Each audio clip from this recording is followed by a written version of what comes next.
Hello everyone, this is David Arlant, and I was going to start a new channel called Gen Xer Reacts because I wanted to put my stamp of authority on one of the generations that rocks. You were born between 1965 to 1980, this is the channel for you, or you just like 60s, 70s, and 80s music now. What I did not want was for my very first video to be or have anything to do with politics. And yet politics has forced my hand. Now, I'm going to be talking about some issues that affect the Pacific Northwest of the United States only. If you are from somewhere else, go ahead and give it a like and a subscribe if you will, please, and stay tuned for commentary about the generation with the best music, the 1980s. But if you're an Oregonian especially, you have been flooded recently with these kinds of postal mailings about wouldn't it be great if we all joined Idaho in Eastern Oregon. We just got up, put on our big girl pants, went in front of the divorce attorney, and just went our merry way to Boise.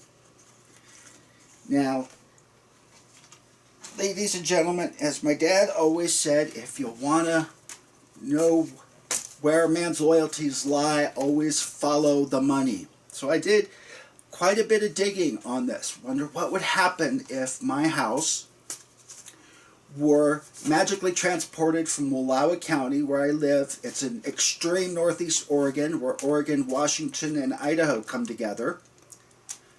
And it was magically transported to Idaho. We just moved that state line on over because Salem is really going to go for that here in Oregon. But I digress. Here's what I found out. My house is 1,500 square feet, 3-bedroom, 1-bathroom, 16,782 lot size. I'm on the East Fork of the Wallowa River, and I found a house that roughly fits the dimensions in Twin Falls, Idaho.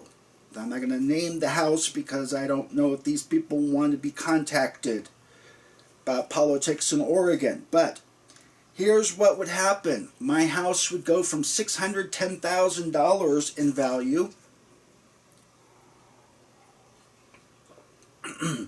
down to $300,000.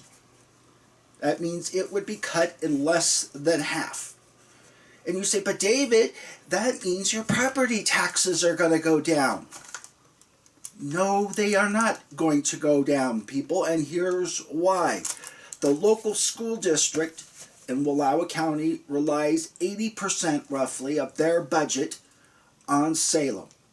And where does Salem get its money from? It gets it from the Portland-Eugene metropolises. So what does that mean? If we go to Idaho, we're going to have to rely on Boise for our money, to run our schools, to run our police department, to run our fire department. And the simple fact of the matter is, Boise doesn't have that kind of money. In fact, Idaho's entire state budget for 2022, $13.2 billion.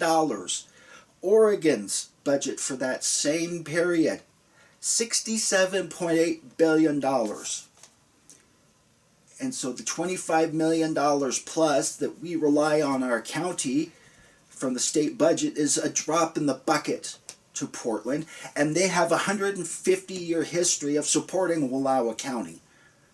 Does Boise have that kind of history? No. You go to Portland and you say to the 2.5 million Portlanders, we want you to support all these counties in Eastern Oregon because of the spotted owl issue and other things they're hurting right now. So Portland said, okay, fine. That's why Portland gets taxed. 55% of the state's money comes from Portland, yet Portland only receives 45% of the benefits. And let me tell you, when I was a Portlander for many, many years, I've lived in Wallowa County for over 10 years, but in the 20 plus years I lived in Portland, that fact was not lost on me or anybody else who lives in the Portland area. But they got their butts hurt in the last election, so now they want to rip off this county wholesale and move it to Idaho. Why? You always have to ask yourself why. The answer is very simple. Boise is turning liberal, and it scares them to death because their long-term job prospects are up in the air. So instead of reforming themselves to make themselves more palatable to the independents, they're just going to rip off counties here and there, cherry pick them from Oregon, Washington, and Northern California to dilute it out so that if Boise and when Boise does turn liberal, they'll still have a job. Because as my 10th grade social studies teacher says, the number one job of every politician is to get reelected. And when I say cherry-picked, if you look at some of these maps that a lot of these places have of Oregon, have you noticed there that the counties they highlight now, a bunch of counties were dropped off of that list? So I went and I looked up, and in fact, counties no longer on the map: Douglas, Coos, Curry, Josephine, Jackson, half of Deschutes, and half of Wasco. I guess they want those conservative ones in Wasco, but not you people from the Dalles. And you Medfordites, they don't want you because you're just too close to Ashland. You're no longer, you have served your purpose. You are no longer wanted in Greater Idaho.